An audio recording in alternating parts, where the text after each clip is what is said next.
na bande théâtre ndega ezalaka na école na théâtre scolaire na ITC Kamo eza ba école ya CPK lokola Mokengeli na Lemba mais wana ezaki na Matete baaki ko solliciter ngai na ndeko na biso mon frère Elombe tant ezaki na mikakatano na feu Chitengesana alors aki ko solliciter ngai pour to créer troupe. Moi, je me rappelle à cette époque, ma producteur belé bandé ko finga producteur na biso ba chola bango. Eh, ba ta maboke na boke futa $500 par mois. Eh, ça c'est la folie. Biso to sala ba $20, ba sala yo film mu bimba 22 épisodes. Ndé lelo théâtre na biso cinéma na biso wana il ngekende musika parce que lelo yo bien que phénomène YouTube ezali mais ba film nigérien ils ont continué côté Kama. Bonjour mesdames, messieurs, bienvenue dans votre émission de la semaine Police de Star, une émission d'analyse et critique. Merci beaucoup pour vos remarques, merci beaucoup pour vos idées concernant cette émission Police de Star.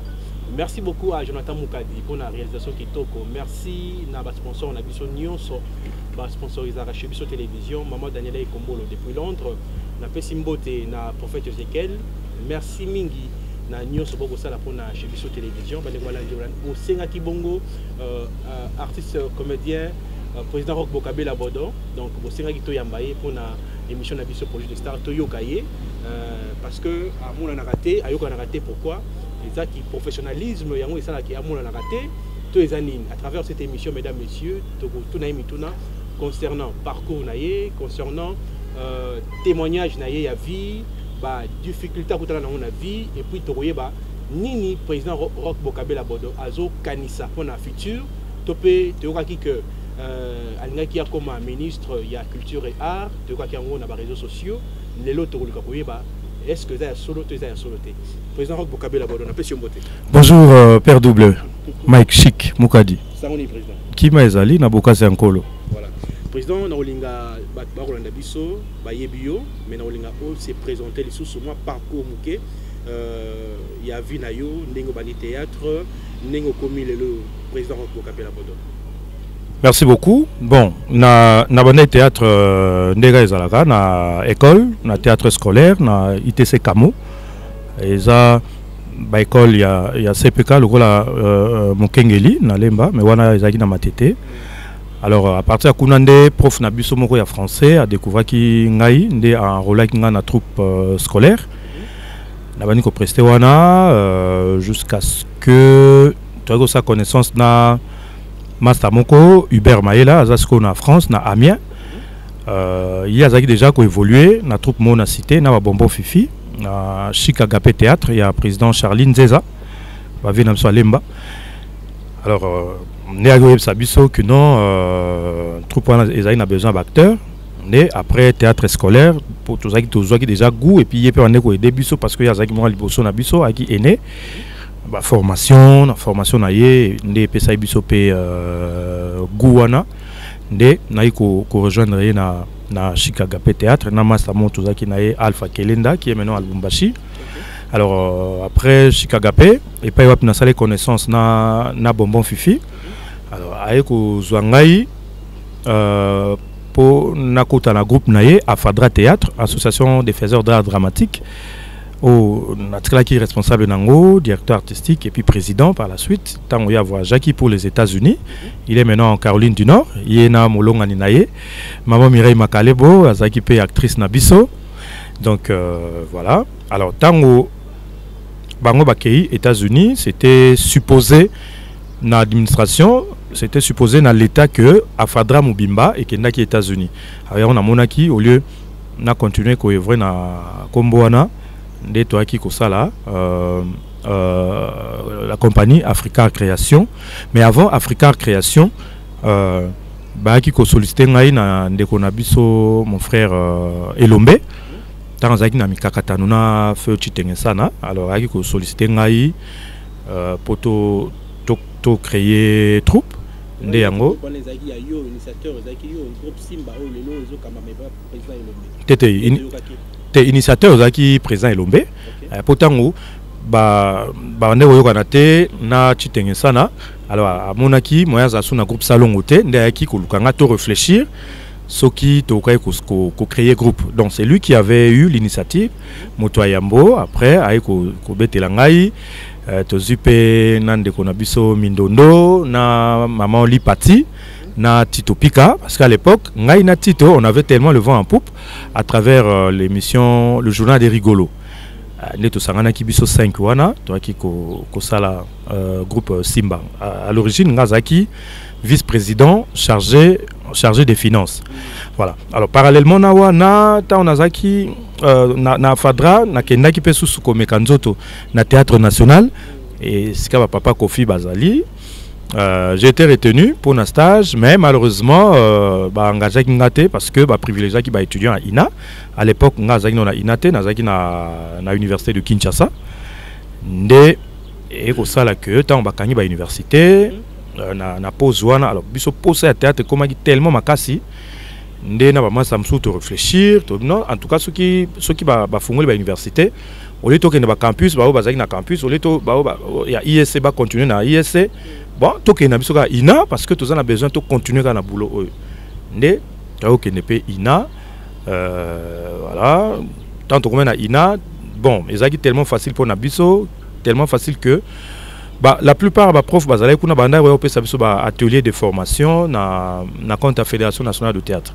Ndé salai que promotion na biso wana to sala qui préparatoire té. To côté mbala moko première et on dit d'ailleurs que selon l'histoire, il y a INA, c'est pratiquement la plus grande promotion au INA et Zoaki yaba étudiants.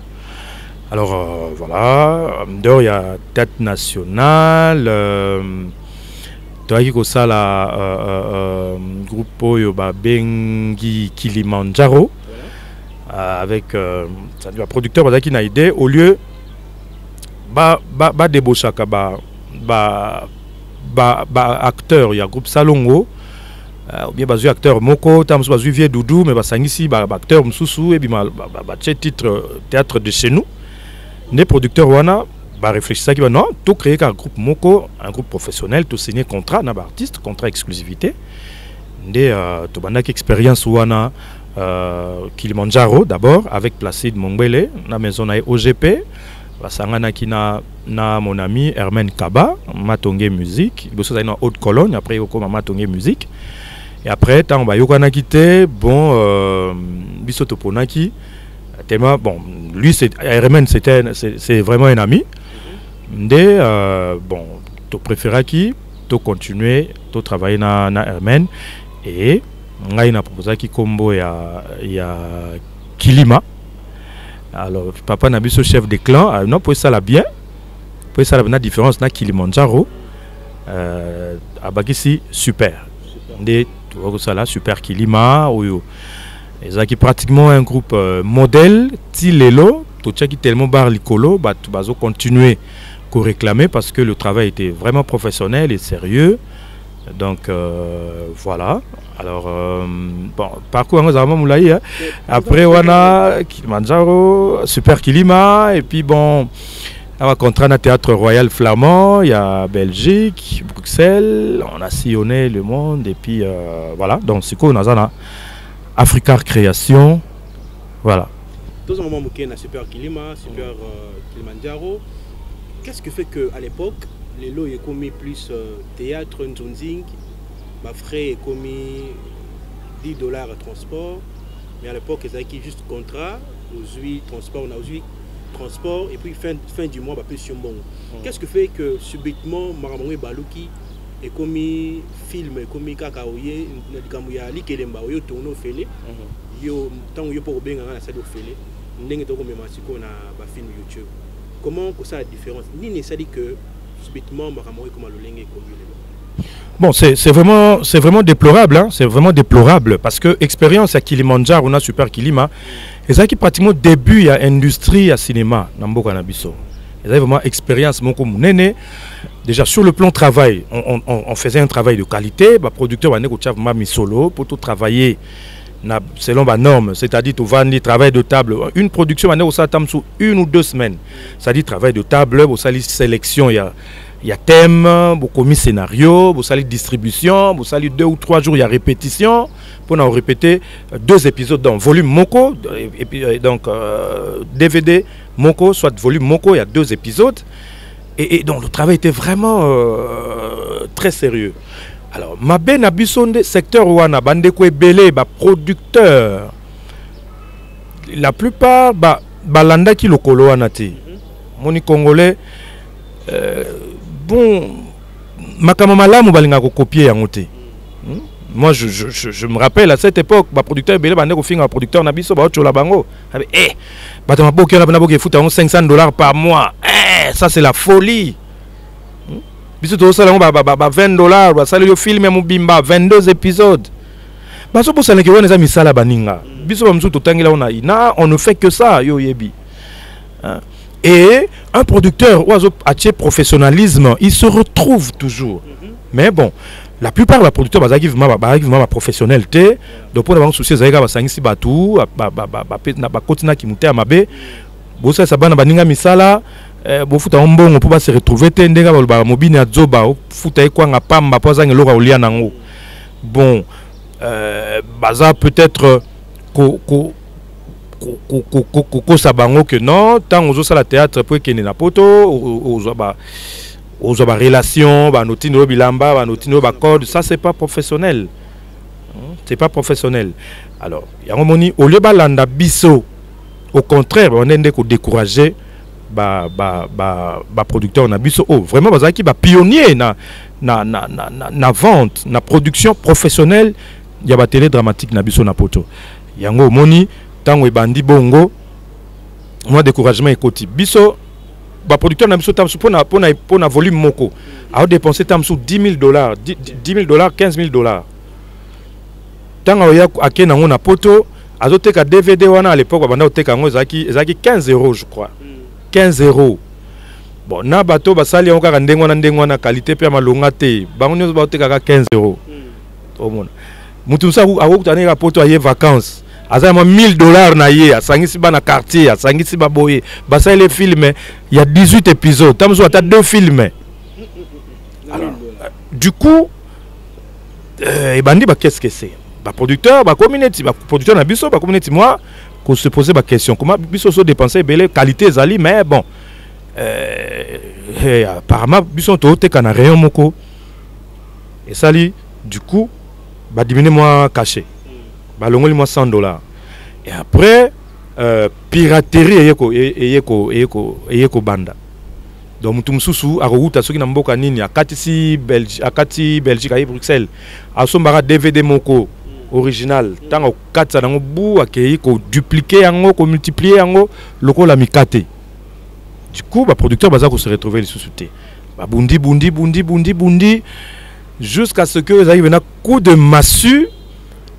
Oh, la prise de finition, c'est le phénomène YouTube. Piraterie et cotisco na YouTube. Ça dit mtaoya kati Bruxelles, kati Paris. Asomika DVD moko, ake abwaki yango na kati internet. Ngala kuta banies na ngai na Bruxelles, na kuta mabona donc télécommande penda wala YouTube banisika. Donc aotala ngo aotala donc film na biso mubimba, aotala ngo na TV na YouTube. Wala ba TV à YouTube e bimisika. Alors du coup, yango ne penza mutu et bomaki musala, ba producteur baza ko se retrouver les sous-soutés, yango to stopaki. Mais soki batu oyo nyoso, ba producteur oyo nyoso bane ko salisa banzonzing. Soki basanganaki, soki balandaki lokolo ya ba Hermen Kaba na Placide, nde lelo théâtre na biso, cinéma na biso wana elingekende musika parce que lelo yo bien que phénomène YouTube ezali, mais ba film nigérien ils ont continué côté kama hein ils ont tala makasi mais il fallait que bango ba développer comment attendre YouTube bango ba investir yango ba développer comment ba ko contrecarrer ba piraterie na makam c'est vraiment déplorable. Voilà, ça fait très mal yaro mama boye za masoni pona ekolo na biso kasi président Roch Bokabe na bodo batumi comme na rayo président Roch comme na ba nzonzing te président Roch kazaboye source d'inspiration des Arawapi pour les loyaux au sala combo et tikala tout le monde a mambo ya ba bêtise te mama pam pam za raté qu'est-ce qui fait que Otikala renommé na Komboana na niveau Yosaïle? Bon, quelque part je peux dire ça grâce à Nzambe, ça grâce parce que Toza est belé. Bon, tant vous allez belé, Nzambe a toujours battu à Tombola Bango. Je crois naza parmi bateau Nzambe à Tombola. Alors de l'autre côté, ils allaient peut discipline professionnelle, discipline personnelle. Parce que ngata on a na musala oyo, je me suis dit eza musala oyo Nzambe a pesingai. Donc il faut na sala yango vraiment neti eza musala suka na sala na vie na ngai. Na tokango sérieux, je mets vraiment beaucoup de sérieux dans tout ce que je fais. Le sérieux, moi j'ai toujours dit, même à Tanabacteur en Kadraka, le sérieux paye toujours. Le sérieux, ça paye toujours. Il y a un moni, naïba ko distinguer essentiel na accessoire. O nyos na carrière na ngai, o nyos na vie na moni, na musala o izali, o itangami accessoire.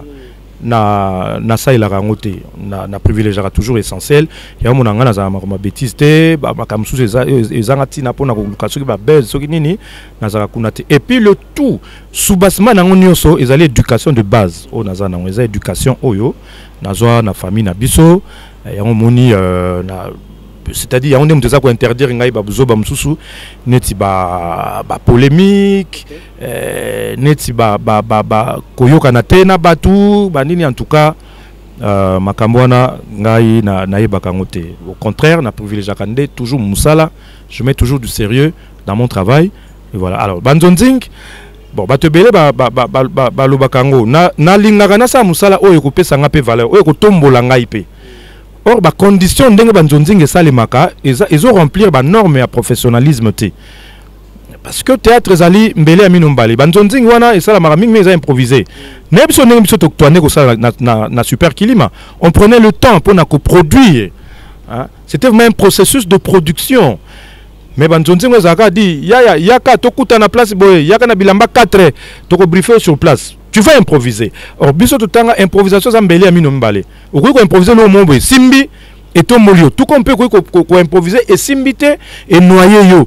Alors, du moment où Ezali Moussale a vu na yo Mubimba, ceux aux na ba raté bongo, na ba théâtre ba improviser, en tout cas ils a risque. Yango moni na linga ko sazardete na sala banzonzing, na ba conditions, ba normes professionnelles à réunité et en plus sur le plan revenu, qu'est-ce que ça paye? Ça ne paye pas. Moi je ne fais rien d'autre que ça. Yango je préfère nazala nangai boye na discipline nangai na mi pesa respect de manière à ce que ceux qui musala o ya bien ba conditions nous allons réunir, conditions professionnelles, conditions financières, on va le faire, il n'y a pas de problème. Président Roch Bokabela Bodo, aspect nini ba fan na yo, balandaka yo, balinga baye ba pe côté mususu, président Roch Bokabela Bodo ça rani à part théâtre. Zana elo mususu salaka to elo mo boye ba fan ba go découvrir pour na yo. Bon, là, en tout cas, en tant qu'artiste, activité principale dans les théâtres. Je suis un artiste comédien professionnel. Alors, Nathalie, on a un comédien, et ça, il faut que moi horizon est belé. Hermoro, na sala modération, et soirée, en tant que maître de cérémonie. Alors, au-delà, Yawana, Nazalipe, responsable de la chaîne Moko ya télévision, une chaîne culturelle, et Metaka Awa, na YouTube, une chaîne Penza ya TV, comme on a Liba télévision. Et Metara on a TNT, na bouquet il y a BlueSat et voilà c'est tout ce que j'ai comme activité et de temps en temps aussi na pesa ba formation neti récemment on a été formé ba jeune ONG moko ya ba femme YWCA ba sollicité ngai pour na ko former ba jeune na théâtre forum et après formation de naza ko encadrer bango pe naza ko accompagner bango ba ça ba prestation na ba école où ils ont un thème moko vraiment où ils ont rangé beaucoup cannabis sur la haine tribale, sur le tribalisme, sur la violence faite à la femme, la violence basée sur le genre. Donc c'est tout ce que je fais. Voilà, on est presque à la fin. Président Roch Bokabela Bodo, comment vous pouvez définir un artiste comédien et puis face à la société pour définir un artiste comédien le lingenine? Un artiste comédien, c'est un peintre de la société, c'est un penseur. C'est un penseur, il réfléchit sur tout ce qui se passe dans sa société et azongisi yango sous forme ya peinture yango ezali neti biso ezali théâtre tozongisi yango sous forme ya peinture pour na permettre changement na mentalité. C'est vrai, l'objet principal il y a théâtre ezali ko égayer, mais en tant que professionnel esengeli ko profiter na aspect wana ya ko égayer pour na faire passer message, c'est-à-dire être utile, pour permettre à un artiste d'être utile dans sa communauté. Parce qu'un artiste qui n'est pas utile dans sa communauté, il est un danger permanent. Parce que azali leader d'opinion. Quand on lobi likambo, bato balandaka. Mais ce que makambo mayo eza malungate, soza na comportement moko malungate eza malamute. C'est pourquoi ozomona bato bele baza ko kamwa les artistes comédiens comme ils la consulter na bakonzi mboka. Les artistes comédiens, ils étaient consultés na président de la République.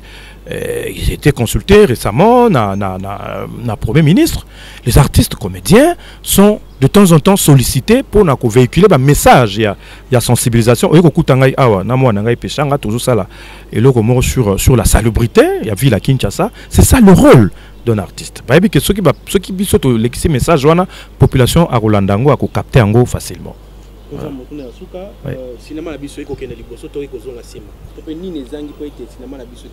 Et aux ongasima makasi et le ezangi za professionnalisme n'a pas exemple il y a Kilimanjaro au moins Kilimanjaro on a super kilima ceux qui ba comédien nyoso bazaki na lolendo wana bayebisa ba producteur na bango ya banzonzeng biso fo botia biso na ba condition ya ba acteur à super kilima nde lelo to leka ba Nigeria musika. Pourtant, au Kilimanjaro, il y a une tante une grande actrice de théâtre national au Canada, à tout Papa Rock. On vous paye combien? $500 par mois à Gangi. Alors là, moi je dois rentrer au pays parce que Mboke Bongi. On est na 2002 tant au super Kilimanjaro. Mais na ba comédien au balandi biso lokoloa na ba producteur na bango nyoso amateurisme qui amateurisme écoute-moi bien. Donc basali on venant ndenge ya loisir pe loisir les continuer til lelo et continue na YouTube. Imaginez-vous ceux qui au Nigeria lelo za parmi les 3 premiers pays producteurs ya cinéma. Et baza côté bongo par rapport au nombre ya ba film au babimsaka chaque année. Ce que imaginez-vous net biso lelo na Congo na Kisaso comédien nio sur na chaîne na TV. Net tout ça l'émission basé belé bazo tourner ba film. Ce que ba film on a imaginez-vous ce que zali ce qui est à correspondre à la norme cinématographique et qui va filmer là te larguer en haut soit na internet pour que ça la qualité bien et soit na YouTube et qu'on compte à TV5 et qu'on compte à Canal Plus et qu'on compte à A+. Imaginez-vous Congo na nga kolekango pour que ça na 1000 comédiens awawa na Kisasa ba comédiens nous sont 1000 wana bazana ba chaîne na TV. Ça veut dire ce sont des producteurs de cinéma. Mais malheureusement ça va filmer à loisir, va filmer il y a quoi na makayabu et donc ekoki ko tombola ekolo na bisoté yanga no zomo na cinéma na biso ezokende libosoté parce que biso bato to la cinéma populaire et sengi to bakisa yango professionnalisme, c'est-à-dire pour tourner na ba norme aux na film na yo obengi réalisateur professionnel o ayebi makamba cinéma obengi un scénariste professionnel o ayebi ko koma ayebi écriture cinématographique okomona que ceux qui to largué biloko na biso na ba YouTube banda kosenga ngo na ba TV5 banda kosenga ngo na ba nini parce que pour na bango ba blog na biso YouTube bango ba mona on dirait ça n'existe pas, c'est vraiment du loisir et ça même pas donc bazo tenir même pas compte nango. Alors ba jeune na biso peut-être o bazasko ba sala vraiment cinéma ya solo o bazo meka ko produire bango pe basala mo cercle na bango moko boye baza pe na balulendu na bango au lieu ba fungola jeu basala ba atelier de formation basunga ba jeune bato ya théâtre populaire o ba usala cinéma populaire basunga bango ba améliorer qualité à la production na bango non bango ba usala ba cercle fermé et créer tout nettement complexe moko boye wana bata maboke biso sala ka cinéma bango maboke et pourtant ceux qui to sangani avec ba star auto na bango na domaine ya maboke cinéma na biso ba Nigeria ba poussa na pembenité ba novelas ba poussa na pembenité ta ba chaîne roi novelas do chaîne me yana Kisasa wakaka tout la race cinéma ya ba mexicain. Or biso toza bato wana toyebi bango te mais le lot biso toza na ba star oyoyo soki kaka babiloko au ka basala kawana ce qui réalisation y a bien écoti ba matériel y a bien écoti mais non Congo zamboka munene sur le plan cinématographique mais loisir ndelo ko mabiso loisir to ça cinéma y a lipa na manteka na ya staff na coin ya couloir ya poulet mayo baye boka na poto ngape na star mais eloko zate président tu préparais qui 25 questions mais tu cliques à 5 na base to zongelo sous qu'on a et puis le volume 1 volume 1 donc ça t'as trois parties émission OK pas de problème biso bachi a point bokati mais président a toujours en plein tournage tout ça ça la président mot de la fin pour cette émission. Non, en tout cas, na sepeli à mingi. Batebel bazo réclamer, bazo mona bisote na YouTube, toujours bongisa, toujours lingande. Et ça va condition bien tant, bozo ta la biso, bozo se retrouver, biso peut se retrouver. Tata peut-être à beaucoup na question na. Tous qui récemment na bureau na aswani sangai pendant 3 heures du temps. Président. Donc toujours bongisa masolo. Peut-être ceux qui a ce professionnalisme quand na olinga. Il faut ça bien, beaucoup retrouver biso, na ba film ya solo et puis voilà. Vous avez numéro de téléphone des AT, ouais, il y a pas de problème, numéro, soit on contacter beaucoup bien na numéro na ye ou bien au bien na numéro na ngai moko 0 plus 243 84 30 44 004 plus 243 84 30 44 004 sous bengi bozwanga moko sans intermédiaire.